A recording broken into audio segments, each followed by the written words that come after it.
On my assumption of office 21 months ago, I have observed that despite government's efforts to end the menace of terrorism and violent extremism in the country, the threat posed by terrorism has risen significantly.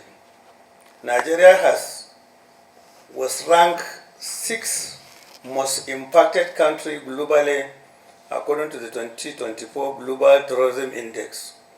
You may wish to know that Nigeria's neighboring countries like Chad and Cameroon are not spared by the terrorists. Distinguished ladies and gentlemen, you may wish to know that the Nigerian government is not resting on its own in mitigating insecurity. It has taken several measures, including deploying the military, cooperating with international partners, implementing counter-terrorism legislation, among others. The Ministry of Police Affairs has provided the following as enablers to the law enforcement agencies in Nigeria. 1. Adoption of legal framework related to the West African Police Information System, WIFIS, and provision of WIFIS terminals to allow security agencies access to criminal information. Provision of 24/7 internet service for the West African Police Information System operated by the Interpol officer in Nigeria, enabling the Data Collection and Registration Center to be fully functional.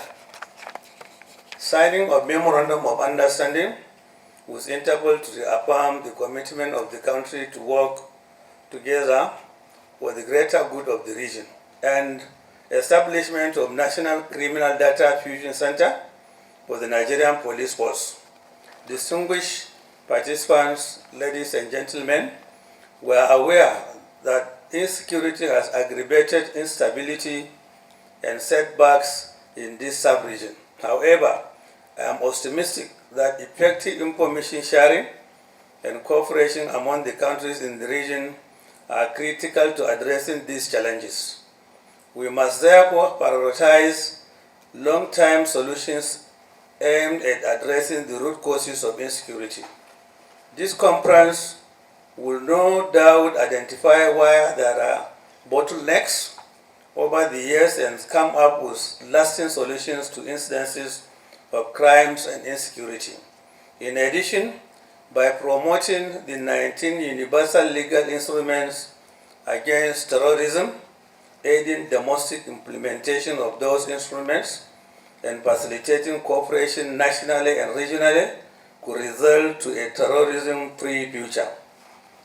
Distinguished ladies and gentlemen, we must all work relentlessly to prevent and counter the evolving threat of terrorism and violent extremism in this sub-region. The sub-region's maritime border has continued to be a major source of threats as it is largely porous and unmanned. This has resulted to smuggling, narcotic and human trafficking, illegal migration, as well as movement of arms and ammunition. In conclusion, addressing the challenge of terrorism requires a holistic and multifaceted approach. Implementing international standard and good practice of sound, modern, integrated, and cooperative border management will go a long way in putting an end to this threat. I therefore urge all stakeholders here present to work collaboratively towards a shared vision of security.